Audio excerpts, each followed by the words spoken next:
పాదయాత్ర పెద్ద ఎత్తున నడుస్తుంది. ఉదయం నుంచి కూడా రైతులు పెద్ద ఎత్తున కూడా ఎక్కడ చూసినా కూడా బాసటగా నిలుస్తున్న పరిస్థితి కనిపిస్తుంది. అంటే ఎట్లా సార్ అసలు రైతులు అంటే ఇది సమస్య తీవ్రతకు అద్దం పడతా ఉంది. రోడ్ల మీద ఉన్నటువంటి వడ్లు రేవంత్ రెడ్డి వైఫల్యానికి నిదర్శనం. ఇవాళ డాక్టర్ సంజయ్ గారు చేపట్టిన ఈ పాదయాత్రకు స్వచ్ఛందంగా రైతులు ఇంత పెద్ద ఎత్తున పాల్గొంటున్నారంటే ఇవాళ రేవంత్ రెడ్డి ప్రభుత్వం వడ్లు కొనుగోలు చేయడంలో రైతులను ఆదుకోవడంలో పూర్తిగా విఫలమైందనేది ఈ పాదయాత్ర విజయవంతానికి ఒక నిదర్శనంగా చెప్పుకోవచ్చు. ముఖ్యంగా రేవంత్ రెడ్డి గారి ప్రభుత్వం వచ్చిన తర్వాత వాళ్ళు రైతు వ్యతిరేక ప్రభుత్వంగా మారింది. రైతులకు ఇచ్చిన ఏ ఒక్క హామీ కూడా రేవంత్ రెడ్డి గారు నిలుపుకోలేదు. అటు 2 లక్షల రుణమాఫీ అయితేనేమి, 15,000 రైతు భరోసా అయితేనేమి, పంటలకు 500 రూపాయల బోనస్ అయితేనేమి, ఏ ఒక్కటి నిలుపుకోపోవడమే కాక ఈరోజు సమస్య ఏమైపోయింది, కనీసం ఉన్న వడ్లు కూడా మద్దతు ధరకు కొనట్లేదు. ఇప్పటికే 30% వడ్లు దళార్ల పాలైపోయినాయి. 30% వడ్లు ఇవాళ ప్రైవేట్ లో 1800కు 1900కే రైతులు అమ్ముకున్నారు. ఇవాళ 2320 మద్దతు ధర, దాని మీద 500 బోనస్ అంటే 2820 రావాలి. అటువంటిది 1800కు అమ్ముకుంటున్నారు. అంటే ఒక క్వింటాల్ వడ్ల మీద ప్రతి రైతు 1000 రూపాయలు నష్టపోతా ఉన్నారు. అంటే ధాన్యం దళార్ల పాలైపోయింది, బోనస్ బోగస్ అయిపోయింది, పంటలు కొనే దిక్కులేని పరిస్థితి ఏర్పడ్డది. ఒకవైపు అకాల వర్షాలు, నెల రోజుల పాటు కల్లాల్లో రైతులు ఎదురు చూస్తా ఉన్నారు.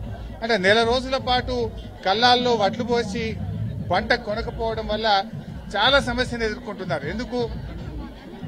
ఒకవైపు పొద్దుందాకా కోతుల బాధ, రాత్రిపూట అడవి పందుల బాధ, మరోవైపు అకాల వర్షాలు పడితే ధాన్యం తడిచిపోయి ఇబ్బందులు కావడం, ఇవన్నీ భరించలేక చూసి కల్లాల్లో పోసిన వడ్లను మళ్లీ తీసుకుపోయి బయట దళార్లకు అమ్ముకునేటువంటి పరిస్థితి రేవంత్ రెడ్డి గారు కల్పించారు. రేవంత్ రెడ్డి మాటలకు ఎక్కువ, చేతలకు తక్కువ.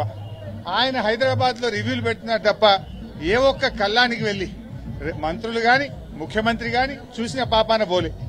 ఆనాడు ప్రతిపక్షంలో ఉన్నప్పుడు రాద్ధాంతం చేసి ఆ రోజు లేని సమస్యలను సృష్టించి ఇవాళ మాత్రం అధికారంలోకి వచ్చిన తర్వాత రైతుల్ని నట్టేట ఉంచారు.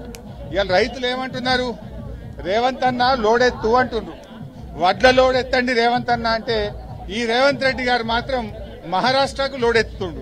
ఏం లోడెత్తుతుండు? మహారాష్ట్రకు డబ్బు సంచుల లోడు మహారాష్ట్రకు ఎత్తుతుండు. వడ్లెత్తవయ్యా రేవంత్ రెడ్డి అంటే నోట్ల కట్టల్ని మహారాష్ట్రకు ఎత్తుతూ తెలంగాణ ప్రజల్ని గాలికి వదిలేసిండు. ఇవాళ ఒక ఉప ముఖ్యమంత్రి ఏమో జార్ఖండ్ పోతాడు, ముఖ్యమంత్రి ఏమో మహారాష్ట్రకు పోతాడు, సీతక్కనేమో కేరళకు పోతుంది.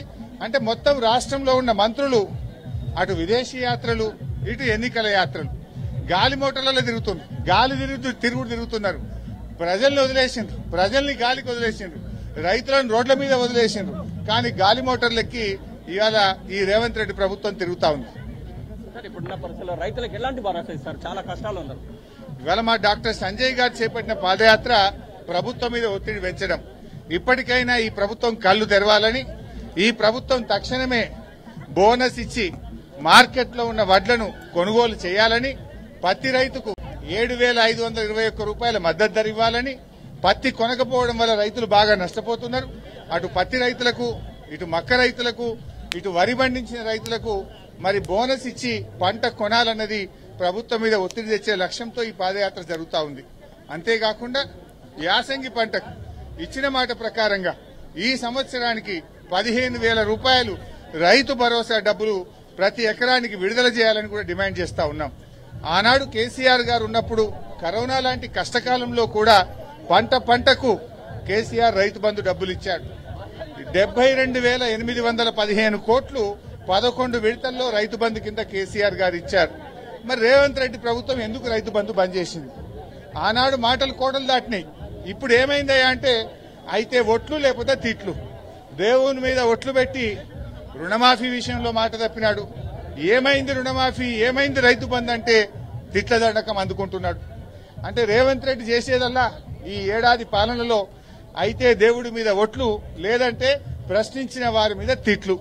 ఇంతకు మించి రేవంత్ రెడ్డి ప్రభుత్వం ప్రజల్ని ఆదుకోవడంలో, రైతుల్ని ఆదుకోవడంలో పూర్తిగా ఫెయిల్ అయింది. ఈ రాష్ట్రంలో మీరు ఈ సంవత్సర కాలంగా చూస్తే అన్ని వర్గాల ప్రజలు రోడ్ల మీదకి వచ్చారు. ఇటు పంట కొనే దిక్కు లేక రైతులు రోడ్లెక్కి ధర్నాలు చేస్తా ఉన్నారు. విద్యార్థులు ఈ రోజు ఉదయం కూడా పురుగులన్నం తినలేకపోతున్నామని అన్నం గిన్నెలు పట్టుకొని వచ్చి జాతీయ రహదారి మీద తరగతి గదుల్లో చదువుకోవాల్సిన విద్యార్థులు రహదారుల మీద ధర్నాలు చేస్తున్నారు. ఎలుకలు కొరికి పాములు గుట్టి విష ఆహారం తిని ఆసుపత్రుల పాలైపోతా ఉన్నారు. ఈ రకంగా విద్యార్థులు రోడ్ల మీదకి వచ్చారు.